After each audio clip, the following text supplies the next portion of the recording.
Hello everyone. तो आज हम स्टार्ट करेंगे introduction to SQL. So SQL को स्टार्ट करने से पहले आपको सिनेरियो समझना पड़ेगा कि एसक्यूएल की हमको जरूरत क्या पड़ी। ठीक है। तो एसक्यूएल हमारे एक्चुअली में डेटाबेस में यूज करते हैं उसको accessing and manipulating database. SQL standard language है for accessing and manipulating database. अब डेटाबेस क्या होता है? मान लेते हैं कि आप इस तरह का कोई फॉर्म भर दे, कहीं पे भी आप गूगल पे जाकर कोई गूगल फॉर्म भरेंगे या फेसबुक पे जाके आप लॉगिन आईडी भरेंगे, या कहीं पे आप कुछ बाई करने गए, डी मार्ट में गए या कोई स्टोर पे गए, तो आप डी मार्ट में जाते तो आपने कितने आइटम लिए, उसका पूरा बिल जनरेट होता है। तो वो पूरा बिल जनरेट होता है, तो जो डी मार्ट है वो पूरा कितने आज कस्टमर आए, क्या क्या उन्हें परचेज किया, ये सारा डेटा वो स्टोर करते हैं फिजिकल वे में। वो कहीं ना कहीं अपना स्टोरेज कहीं करते हैं। ठीक है। तो उस तरह के उस स्टोरेज को करने के लिए हम डेटाबेस का यूज करते हैं, जहां पर डेटा यूज होता है। तो मान लेते हैं ये हमारा डेटाबेस है, मतलब एक स्टोर ने, डीमार्ट ने हमारा डेटा यहाँ पे स्टोर कर लिया। अब उसको डेली हो रहा काफी, मतलब डेली लोग आ रहे, 1000 आ रहे हैं डेली, मंथली आ रहे। अब उसको एक तरह से उसकी इन्वेंट्री मेंटेन करनी। इन्वेंट्री, एक मैं एग्जांपल सिनेरियो बता रहा हूँ कि भाई एक मंथ में उसके पास डेटा आ गया कि एक मंथ में मेरे पास कितने कस्टमर आएगा। अब उसको प्रिडिक्ट करना है कि नेक्स्ट मंथ के लिए मुझे क्या क्या सबसे फाइंड आउट करना, कौन सा प्रोडक्ट सबसे ज्यादा बिका। ठीक है। सीजन के हिसाब से कौन सा प्रोडक्ट मुझे सबसे ज्यादा बिका, तो उसको फाइंड आउट करना। और कौन से कस्टमर रेगुलर कस्टमर है, पेमेंट होती है तो यूपीआई से होती है, कैश से, और ऑनलाइन होती है तो किससे सबसे ज्यादा होती है। तो उस सारे नॉलेज या टेबल को या कुछ एनालिसिस को फाइंड आउट करने के लिए हम एसक्यूएल की मदद लेते हैं। तो एसक्यूएल एक लैंग्वेज है, ठीक है, जो डेटाबेस से कम्युनिकेट करती है। देखिए, अब एसक्यूएल एक लैंग्वेज है, जिसे हम पाइथन पढ़ते हैं, ठीक है, जावा पढ़ते हैं, सी प्लस प्लस पढ़ते हैं, एक लैंग्वेज है। लेकिन ये एसक्यूएल डेटाबेस से ही कम्युनिकेट करने के लिए एक लैंग्वेज। एसक्यूएल के थ्रू आप कोई सॉफ्टवेयर नहीं बना सकते, जैसे जावा के थ्रू, सी प्लस के थ्रू आप बना सकते हैं ना कोई भी एप्लीकेशन, नहीं। ये सिर्फ कम्युनिकेट करने के लिए ही, डेटाबेस मतलब डेटाबेस से कम्युनिकेट करने के लिए ही एक लैंग्वेज है, सिंपल लैंग्वेज है। अब इस लैंग्वेज का किस फ्रेम, मतलब एक कुछ टूल तो चाहिए ना। मैं कहीं पे जैसे जावा कोड करता हूँ, सी प्लस प्लस कोड करता हूँ, तो उसके एक फ्रेमवर्क चाहिए जहाँ पे मैं ये कोड करूंगा, रन करूंगा इस कोड को एसक्यूएल लिख के। तो वहां पर आता है RDBMS, relational database management management system. ठीक है। RDBMS एक फ्रेमवर्क है, एक टूल है, जो हमको ये फैसिलिटी देता है कि हम डेटाबेस, जो फिजिकल डेटाबेस है, उससे कम्युनिकेट करके जो हमारी रिक्वायरमेंट चीज है वो फेच करके हमको दे दे। अब देखिए, एसक्यूएल जो है वो डेटा टेबुलर फॉर्म में सेव होता है। जैसे हम एक्सेल शीट कैसी रहती है, ऊपर हमारे हेडर्स रहते हैं, फिर रोज रहती है यहाँ पर। तो इस तरह से हमारा डेटा इसमें सेव होता है। अब हम जो भी कोड लिखेंगे, कोड है जैसे सिंपल कोड, आप देखना सेलेक्ट एस्ट्रिक, यहाँ पे हमारे कॉलम नेम आते हैं और ये हम आगे पढ़ेंगे। और फ्रॉम किस टेबल है, एक डेटाबेस में मल्टीपल टेबल्स हो सकती है, कस्टमर टेबल हो सकती है, सेल्स टेबल हो सकती है, ठीक है, और भी अदर्स रिकॉर्ड हो सकते हैं, डिपार्टमेंट टेबल हो सकती है, एम्प्लॉय टेबल हो सकती है, कितने एम्प्लॉय कर सकते हैं। तो इस तरह से काफी टेबल्स एक डेटाबेस में हो सकती है। हमको कौन सी टेबल से कौन सा डेटा फेच करना है वो हम एसक्यूएल के थ्रू कर सकते हैं, और मल्टीपल टेबल को कंबाइन करके भी फेच कर सकते हैं एंड रिजल्ट फाइंड आउट करने के लिए। अब मार्केट में अभी काफी इस तरह के एसक्यूएल डेटाबेस इंजन अवेलेबल है। एक तरह के RDBMS जो डेटा फ्रेमवर्क है जिसके थ्रू हम डेटाबेस कम्युनिकेट करेंगे, वो एक तरह से इंजन बोलते हैं, एसक्यूएल इंजन। तो इस तरह से मार्केट में काफी इंजन अवेलेबल है। तो उसमें से कुछ हैं, जैसे माइक्रोसॉफ्ट का सीक्वल सर्वर हुआ, माई सीक्वल हुआ, ये ओपन सोर्स हुआ। पोस्ट सीक्वल हुआ, ये भी ओपन सोर्स। ओरेकल का सबसे ओल्ड वाला है, इसको अधिकतर यूज करते हैं।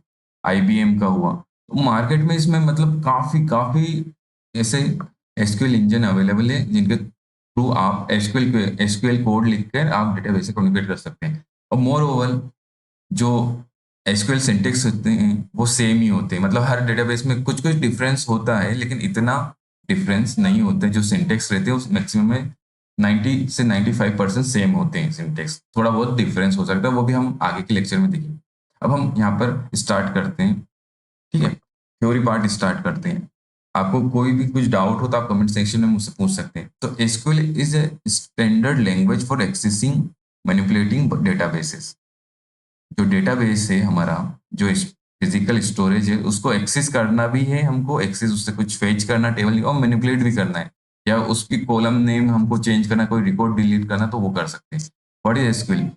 SQL stand for structure query language, मतलब ये इसका फुल फॉर्म है। इसको बहुत सारे एसक्यूएल भी बोलते हैं, इसको सिक्वल भी बोलते हैं, एक तरह से सिक्वल भी बोल सकते हो आप, एसक्यूएल भी बोल सकते हो, स्ट्रक्चर क्वेरी लैंग्वेज भी बोल सकते हैं। SQL lets you access and manipulate database, ठीक है, एक्सेस कर सकते हैं, मैनिपुलेट डेटाबेस को करते हैं। फिर थ्योरी, कहाँ इसकी हिस्ट्री क्या है? SQL become a standard of the American national standard institute in 1986 and of the International Organization for Standardization ISO in 1987। ठीक है, ये इसकी हिस्ट्री के भाई इन्होंने स्टैंडर्डाइज किया है इसको, और 1987 में इंटरनेशनल ऑर्गेनाइजेशन फॉर स्टैंडर्ड ने भी इसको स्टैंडर्ड किया है। ठीक है, इससे अपने को ज्यादा नहीं देना हिस्ट्री में जाकर। फिर अपने को पता है कि अभी हमने पढ़ा कि ये डेटाबेस से कम्युनिकेट करती है, तो और क्या क्या यूज केस होते हैं? What can SQL do? SQL can execute query against database, query run कर सकती है, मुझे एक टेबल चाहिए उसमें किस तरह से डेटा सेव हो रहा है वो फाइंड आउट कर सकता हूँ। SQL can retrieve data from database, query को एग्जीक्यूट तो करेगी इसी की, ठीक है, रिट्रीव भी कर सकती है डेटा को, कौन सा बहुत सारे डेटा है, दो तीन टेबल को रिट्रीव करना है मुझे, तो वो डेटा भी वो ला देती है, एग्जीक्यूट और retrieve. Insert record in data, मुझे कोई डेटाबेस में रिकॉर्ड तो जनरेट हो रहा है, कुछ रिकॉर्ड मैनिपुलेट भी करना है, मतलब कुछ इंसर्ट भी करना है, एक एक्स्ट्रा मुझे रो ऐड करनी है, कॉलम मुझे ऐड करना है, तो हम इंसर्ट रिकॉर्ड भी कर सकते हैं। रिकॉर्ड मतलब रिकॉर्ड इन द सेंस रोज होती है, रिकॉर्ड को हम रो बोलते हैं, कॉलम को हम फील्ड बोलते हैं। तो रिकॉर्ड अगर इंसर्ट करना है, कोई रिकॉर्ड मुझे नेम इंसर्ट करना है, मोबाइल नंबर इंसर्ट करना, वो कर सकती है। अपडेट रिकॉर्ड भी करना, मेरा नाम गलत हो गया मोबाइल नंबर, जैसे हम आधार कार्ड अपडेट करते हैं, तो रिकॉर्ड को हम अपडेट भी कर सकते हैं। डिलीट रिकॉर्ड, पूरे रिकॉर्ड को डिलीट, कोई ओल्ड नाम है, पूरा रिकॉर्ड ही डिलीट करना, मुझे एक रो डिलीट करनी है, कॉलम डिलीट करना है। क्रिएट न्यू डेटाबेस, देखिए डेटाबेस तो रहता ही है, जिससे हमारा ये हुआ आरडीबीएस हो गया, इसमें मैं बता देता हूँ। ये एक डेटाबेस है, ठीक है, ये फिजिकली डेटाबेस है, ठीक है। अब क्या होता है, हायरार्की समझिए आप, ये फिजिकली है तो इसमें मल्टीपल डेटाबेस हो सकते हैं, इसमें भी मल्टीपल डेटाबेस हो सकते हैं, ठीक है, ये वन हो गया, ये टू हो गया, और इसमें मल्टीपल टेबल हो सकती है, एक डेटाबेस में मल्टीपल टेबल हो सकती है। मैं आपको बताऊंगा जब मैं माइक्रोसॉफ्ट सीक्वल सर्वर स्टूडियो पढ़ाऊंगा, उसमें बकायदा आपको डेटाबेस भी बताऊंगा कि डेटाबेस कैसे दिखते हैं। ठीक है, तो एक तरह से ये फिजिकल डेटाबेस है, मतलब हम बता रहे हैं कि हाँ ये डेटाबेस है हमारा, उसके अंदर मल्टीपल हम डेटाबेस कर सकते हैं, जैसे कैसे के बाद तो एक डिपार्टमेंट डेटाबेस हो गया, ठीक है, एक एम्प्लॉय हो गया डेटाबेस, और भी इस तरह से हम कर सकते हैं, डिपार्टमेंट का एम्प्लॉय हो गया, कंपनी का हो गया, कोई डेटा है तो कंपनी डेटाबेस हो, डिपार्टमेंट के अंदर हमारा डिफरेंट डिपार्टमेंट, आईटी का डेटा हो गया, ठीक है, आईटी वालों का डेटा हो गया हमारा, और अदर सेल्स वालों का डेटा हो गया। एम्प्लॉय में हमारा एम्प्लॉय होगा कि जो परमानेंट है टेम्परेरी है, उनका डेटा हो, इस तरह से हम टेबल डिवाइड कर सकते हैं, तो एक डेटाबेस में मल्टीपल डेटाबेस क्रिएट कर सकते हैं। तो ये हमको बता रहा है। क्रिएट न्यू डेटाबेस कर सकते हैं, create new table in a database, database के अंदर हमने डेटाबेस क्रिएट कर लिया, फिर उसके अंदर न्यू टेबल भी क्रिएट कर सकते हैं। क्रिएट स्टोर प्रोसीजर इन डेटाबेस, अब स्टोर प्रोसीजर क्या रहते हैं, जैसे आपको एक ही क्वेरी, क्वेरी मतलब आप कोड समझ सकते हैं, यहाँ पे क्वेरी मतलब एक कोड, एक एसक्यूएल कोड समझ सकते हो, उसको एक बार स्टोर प्रोसीजर बना दिया तो आपको बार बार मतलब रन करना है उसी को, डेली बेसिस पे रन करना है, घंटे में करना है, तो हम स्टोर प्रोसीजर का यूज करते हैं, ये आगे हम पढ़ेंगे। क्रिएट व्यू इन ए डेटाबेस, व्यूज क्रिएट कर सकते हैं, मुझे तीन चार टेबल का कंबाइन करके एक साथ, मतलब तीन चार टेबल से डिफरेंट डिफरेंट कॉलम लेने हैं, किसी से दो लिए, किसी से एक कॉलम लिया, उनको एक साथ शो करना है, कोई कंडीशन पर एक साथ देखना है, तो व्यूज क्रिएट कर सकते हैं, मतलब ये भी हम पढ़ेंगे कि व्यूज रहती है, टेम्परेरी रहते हैं व्यूज, मतलब जस्ट हमको डेटा देखने के लिए कि किस तरह का डेटा हमारे डेटाबेस में शो हो रहा है, उसको हमको फिजिकली हमको आई से देखने के लिए देख सकते हैं। Can set permission on tables procedure and views, अब ऑथेंटिकेशन भी लगा सकते हैं हम टेबल्स रिकॉर्ड प्रोसीजर के ऊपर, कोई परमिशन मिलेगी तभी हम उस टेबल उस डेटाबेस को या प्रोसीजर या व्यूज को हम एक्सेस कर सकते हैं। आई थिंक ये समझ में आ गया आपको। अब SQL is a standard but, ठीक है, अब यहाँ पे हम समझिए सबसे पहले कि मार्केट में काफी सारे इस तरह के डेटाबेस अवेलेबल है। यहाँ पर यही बता रहे हैं कि मार्केट में काफ़ी सारे database engine, SQL database engine available है। लेकिन although SQL is an ANSI ISO standard, ठीक है। अभी ये इन्होंने मतलब वर्ल्ड लेवल पे इन्होंने एक स्टैंडर्ड फिक्स कर दिया कि भाई हाँ, जिससे क्या रहता है, हम हमारा किलो रहता है। तो जो हमारे जो वर्ल्ड लेवल के रहते हैं उन्होंने बोल दिया कि भाई किलो का जो मतलब वेट रहता है वो स्पेसिफिक रहेगा, सेंटीमीटर, मीटर, ये सब स्टैंडर्डाइज कर देते हैं, सारी कंट्री इसको फॉलो करती है। इसी तरह से ही इन्होंने आईएसओ ने स्टैंडर्ड कर दिया कि there are different version of SQL language. एक लैंग्वेज के डिफरेंट वर्जन हो सकते हैं, लेकिन मोर ओवर जो लैंग्वेज के जो मैक्सिमम सिंटेक्स रहेंगे वो सेम ही रहेंगे, ज्यादा डिफरेंस नहीं रहेगा डेटाबेस इंजन में। तो however be to be a compliant with ANSI standard, they all support at least the major commands such as select, update, delete, insert, where in a similar manner, ठीक है। अधिकतर market में बहुत सारे different database engine होते हुए भी ये जो मेजर कमांड्स है वो स्टैंडर्ड है, इन वो सभी ये वाले सिंटेक्स फॉलो करेंगे,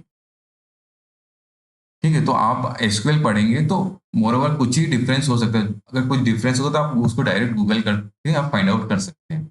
most of the SQL database programs have their own proprietary extension in addition to SQL standard. अब ये बता रहा है कि जो डेटाबेस इंजन है उनका अपना प्रोप्राइटरी एक्सटेंशन या एडिशन ऑफ एसक्यूएल स्टैंडर्ड में मतलब सिंटेक्स थोड़ा बहुत डिफरेंट हो सकता है, चलता है, लेकिन बहुत कम होंगे। Using SQL in your website. अब क्या एसक्यूएल वेबसाइट में जैसे मैं हूँ, अभी मेरी कंपनी फ्रेपे पर उनको एसक्यूएल कमांड रन करना, तो इस तरह से वेबसाइट में डिफरेंट डिफरेंट, जैसे कुछ वेबसाइट रहती है जहाँ पे हमको टेबल शो करना रहता है। जैसे अभी कोविड आया था, कोविड में डेली बेसिस पे एक टेबल शो करा कि वर्ल्ड वाइड कितने कोविड केसेस आए, इंडिया में कितने आए, सिटी में कितने। तो एक तरह टेबल फॉर्म में ये हो रहा था। तो टेबल फॉर्म में कैसे हो रहा था ये, एसक्यूएल के थ्रू आप क्लिक कर रहे थे, क्लिक करने पर आपने इंडिया पे करा तो इंडिया वाली जो क्वेरी होगी, जो स्टोर प्रोसीजर होगी एसक्यूएल वाली, वो रन होगी और आपको डेटा का लाइव डेटा शो कर देगा टेबल फॉर्म में, ठीक है। To build a website that shows data from a database you will need. अब आपको एक वेबसाइट में डेटा शो करना है तो आपको एक RDBMS चाहिए, डेटाबेस प्रोग्राम, ठीक है। एक ये टूल तो चाहिएगा, इससे तभी आप डेटाबेस से कम्युनिकेट कर सकते हैं। MS एक्सेस है, SQL server, my sequel. To use a server side scripting language like PHP, ASP। तो वो एक सर्वर साइड एक स्क्रिप्टिंग लैंग्वेज चाहिए, जैसे फ्रेपे पे भी एसक्यूएल की एक उन्होंने दे रखा है एक फ्रेमवर्क में कि आप एसक्यूएल कमांड लिख सकते हैं to use SQL to get the data you want, ठीक है। तो वेबसाइट में आपको एक एसक्यूएल कमांड लिखना ही पड़ेगा डेटा फेच करने के लिए। To use HTML CSS to style the page. अब जहाँ पे वो आपको कोड लिखना है तो उस कमांड जहाँ वो पेज जहाँ पे आप एसक्यूएल रन करोगे उसको भी बनाना पड़ेगा, तो वो यूज HTML का यूज करके आपको वो पेज UI बनाना पड़ेगा, ठीक है। अब हम देखते हैं RDBMS क्या होता है। RDBMS सिंपल है कि डेटाबेस से कम्युनिकेट करने के लिए एक टूल, एक इंजन, ठीक है। RDBMS stand for relational database management system, ये इसका फुल फॉर्म है। RDBMS is a basis for SQL and for all modern database systems such as MS SQL Server, IBM DB2, Oracle, MySQL and Microsoft Access, ठीक है। तो ये एक तरह का इंजन है, ये सारे यूज करते हैं डेटाबेस से कम्युनिकेट करने के लिए, डेटाबेस मैनेजमेंट सिस्टम रिलेशनल। अब the data in RDBMS is stored in database object called table. जो है ये RDBMS, इसमें जो डेटाबेस जो स्टोर होगा डेटाबेस में वो टेबल्स, जैसे एक्सेल टेबल है उसमें ऐसे सेव होगा। A table is a collection of related data entries and it consist of a columns and row.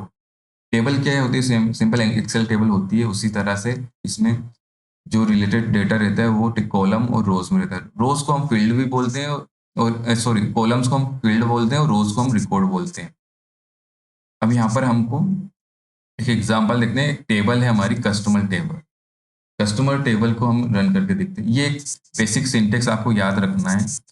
Basic syntax है सेलेक्ट फ्रॉम। सेलेक्ट मैं आपको बताऊंगा हर सिंटेक्स इजीली, एक डिटेल वे में सारे वीडियोस आ रहे हैं। तो सिलेक्ट क्वेरी, ये आपको दो कमांड अभी तो फिलहाल हार्डकोर याद रखने हैं, मतलब तीन रहेंगे, सिलेक्ट फ्रॉम वेयर, लेकिन अभी दो याद रखिए कि सेलेक्ट फ्रॉम रखना है आपको। सेलेक्ट फ्रॉम में क्या, मैं आपको इसको इजीली बताता हूँ। सेलेक्ट फ्रॉम, देखिए इंजन सबसे पहले अगर हमने एसक्यूएल रन किया तो सबसे पहले हमारा जो आरडीबीएमएस वो देखेगा कि अगर डेटाबेस है तो उसमें डेटाबेस यूज डेटाबेस आता है, मतलब यूज कौन सा डेटाबेस है वो करते हैं। तो डेटाबेस हमारा हो गया कि चलो हमने डेटाबेस देख लिया कि हमें कस्टमर वाला डेटाबेस या एम्प्लॉय वाला डिपार्टमेंट डेटाबेस देखना है। डेटाबेस को तो हम मल्टीपल टेबल हो सकती है डेटाबेस के अंदर। तो मल्टीपल टेबल के अंदर कस्टमर टेबल है, डिपार्टमेंट एम्प्लॉय, उसकी भी डिटेल है कौन सा डिपार्टमेंट है, आईटी वाला है कौन सा। तो इस तरह से हमको टेबल का डेटा फाइंड आउट करना। तो फ्रॉम जो रहता है सबसे पहले हमारा एसक्यूएल इंजन टेबल पे जाएगा।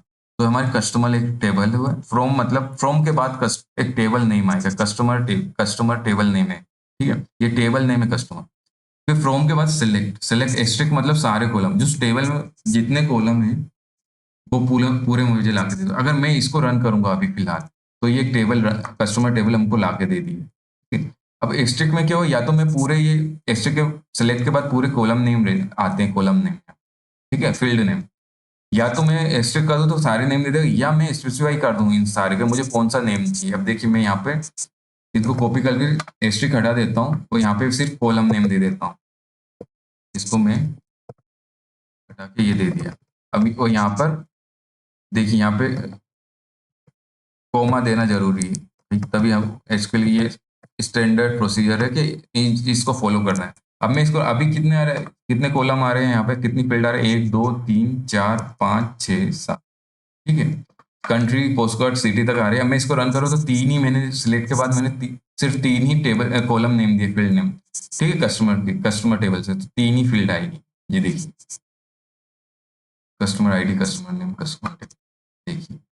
अब यहाँ पर ये वाला हम फ्रेमवर्क प्रैक्टिस के लिए यूज करेंगे, ठीक है। बाकी मैं कोई इसी चैनल पर मैं सीक्वल के प्रैक्टिकल प्रॉब्लम लिखूंगा, वो अलग है, मतलब एसक्यूएल प्रॉब्लम्स वाला।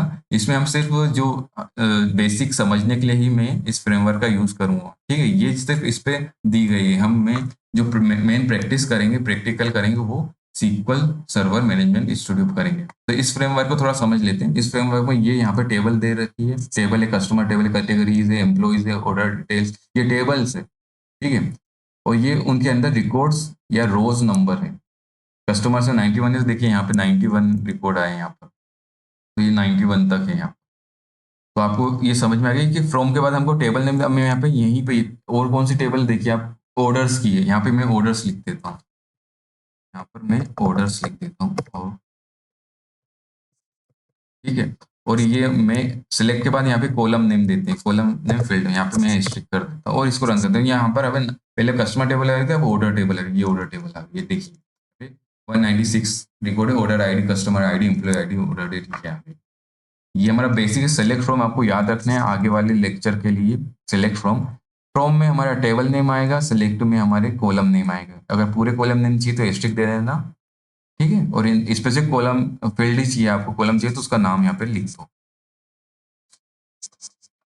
अब लास्ट में एंडिंग वाला पार्ट देख लेते हैं, क्वेरी वाला। तो ये हमने जो क्वेरी रन करी है, ये क्वेरी है एक तरह, कोड है एक तरह, जैसे Java code C plus plus code होता है, ऐसे ही सीक्वल क्वेरी है, ये सीक्वल कोड है। और ये सिलेक्ट और फ्रॉम ये सिंटेक्स है, ठीक है। अब इस जो हमने रन किया था उसके बारे में डिटेल में थोड़ा दिया गया है, उसके बारे में देख लेते हैं। Every table is a broken up into smaller entities called field. Table को हम फील्ड मतलब कॉलम या rows. The field in a customer table, यह जो हमारे कस्टमर टेबल अभी रन की, consist of a customer ID, customer name, contact name, address, city, postal code, country, ठीक है। ये इसके फील्ड नेम हो गई, अभी हमने देखा। A field is a column in a table that is design to maintain specified information about every record in a table, ठीक है। ये इसकी फील्ड होती है, वो स्पेसिफिक डिजाइन है कि स्पेसिफिक डेटा या रिकॉर्ड को मेंटेन करे, जिसमें इवन उनका डेटा टाइप भी सेम होना चाहिए। जैसे नेम है तो टेक्स्ट फॉर्मेट है, ठीक है। एज है तो इंट फॉर्मेट भी हो सकता है, या कोई रिकॉर्ड के लिए है डिजिटल, ठीक है, तो फ्लोटिंग भी हो सकता है, इंट हो सकता है। तो इस तरह से डेटा टाइप भी उसमें इंपॉर्टेंट रोल करता है फील्ड के लिए।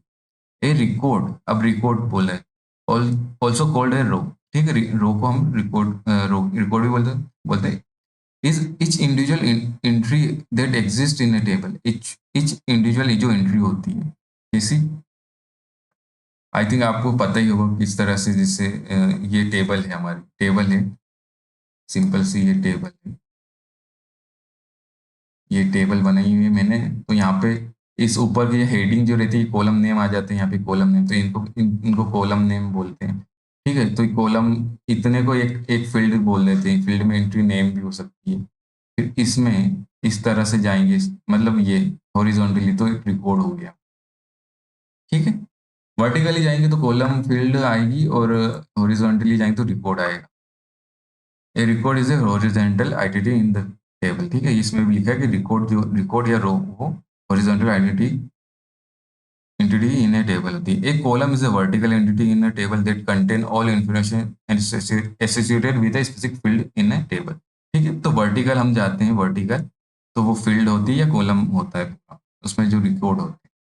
तो आई थिंक आपको ये समझ में आ गया होगा कि भाई बेसिक एक अंडरस्टैंडिंग जनरेट हुई होगी, अंडरस्टैंडिंग बन गई कि एसक्यूएल किस क्यों यूज होता है और कहाँ-कहाँ यूज़ करते हैं। ये तरह के डेटाबेस डिफरेंट डिफरेंट इंजन होते हैं जहाँ पर हम एसक्यूएल रन कर सकते हैं। और ये हायरार्की है, हायरार्की समझ लिया। एसक्यूएल हमने क्वेरी कोड लिखा, और ये हमारे जो इंजन है, ये देखिए, ठीक है, ये एसक्यूएल लैंग्वेज हमने, प्रोसेसर होगा वो प्रोसेस करेगा उस क्वेरी को, और वो डेटाबेस मैनेजमेंट, ठीक है, इस इंजन में वो भेजेगा, और वो जो फिजिकल डेटा है वहां से वो उससे कम्युनिकेट करके या तो डेटा फेच करेगा, या कुछ मैनिपुलेशन करना है डेटाबेस में फिजिकल उसमें, तो वो मैनिपुलेट भी करेगा, अपडेट डिलीट जो भी करना है।